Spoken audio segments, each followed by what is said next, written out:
წმინდა გრიგოლ ფერაძის სახელობის საერთაშორისო პრემია 2 წელიწადში ერთხელ მიენიჭება. ეს არის მესამე შემთხვევა, როდესაც მიენიჭება და რატომღაც ასე მოხდა, რომ პირველი ქართველი ვარ, რომელმაც მიიღო ეს პრემია და დღეს რა თქმა უნდა ყოველგვარი თავდაპირველის გარშე შეიძლება ხმამაღლა თქვა, რომ ეს არის ძალიან ბედნიერი დღე ჩემს ცხოვრებაში. მაგრამ თავისთავად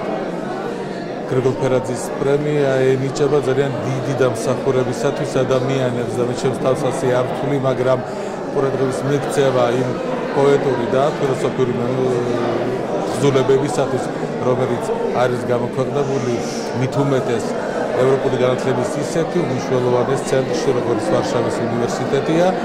ჩემთვის მნიშვნელოვანია და ჩემს აზრით ეს არის რა დიდი პასუხისმგებლობა, ცხადია, იგი ნიშნავს მსახურებას ერთდროულად ორი ერისა, ორი ქვეყნისა, ორი კულტურისა, პოლონურისა და საქართველოს. ვეთქვაინებოს, რომ მომავალში მქონდეს უფრო მეტი წარმატებები, ეს არის ქართული კულტურის გატანა საერთაშორისო სარბიელზე, რასაც ძალიან დიდი მნიშვნელობა აქვს, რადგან კულტურა არ არის მარტო ხელოვნების ესათვის დარგი, საჭირო არის ქართული აზროვნების გატანა საერთაშორისო სარბიელზე და დღეს მადლობას ვუხდი ყველას ვისი მეოხებითაც შესაძლებელი გახდა დამგარიყო დღევანდელი დღე.